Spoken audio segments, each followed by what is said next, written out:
So, in some heavy and concerning breaking news, Israeli soldiers are now torturing babies, babies, as a method to coerce Palestinians into false confessions. Yes, you heard that right. Let me say that again. Israeli soldiers are using babies to coerce their parents into false confessions. Let's dive a little bit into this, right? So Kareem Nazar, who is an 18-month-old baby, 18 months old, a year and a half old.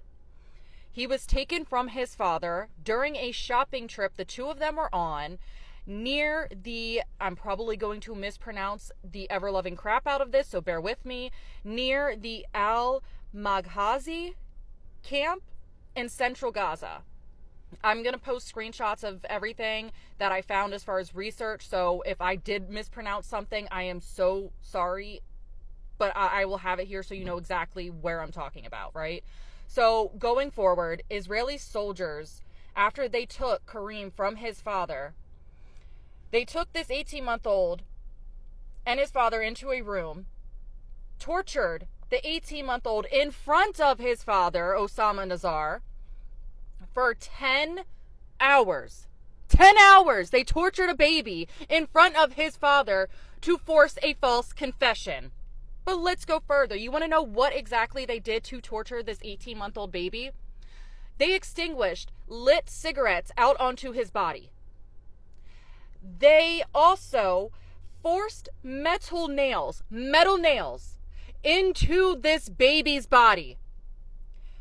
They did this so much that it left visible marks all over his legs, all over his body. They are very visible to the naked eye. 18 months old getting tortured like this for 10 hours. All right, so after the 10-hour ordeal is finally wrapped up and the baby has now been returned to the family by the International Red Cross, the father still remains in detention, though, as of March 23rd. Baby has been released back to the family per International Red Cross. Father is still locked up and detained by Israeli soldiers after they tortured his 18-month-old baby in front of him. Right, so it's still currently unknown why exactly the Israeli soldiers targeted him and detained him and tortured his baby in front of him. But it's not uncommon or off course for this type of method to be used by Israeli soldiers. So it's really not too off course for what's been going on in Gaza and with the Israeli-Palestinian war that's been ongoing since 2023. With the war on Gaza, it's not uncommon for the Israeli soldiers, to use torture against their detainees to force them to admit on videos that they have links or are a part of Hamas. So Israeli soldiers are known to use torture methods on Palestinians to force false confessions out of them, to admit that they are part of Hamas or they have links to Hamas. Although the onset of this war on Gaza started way back in October of 2023, a ceasefire was initiated in October of 2025. It was initiated, it was declared, it was supposed to be followed. Right? So 2 years after the war started, a ceasefire was put into place. But since October of 2025, when that ceasefire was supposed to take place, Israeli has continued to kill upwards of at least 677 confirmed at this point Palestinian deaths. A small number compared to the death toll, the total death toll from 2023 to 2025 current numbers in October. Death toll numbers were at 72,000 and rising. So in the span of 2 years, Israel has murdered 72,000 Palestinians.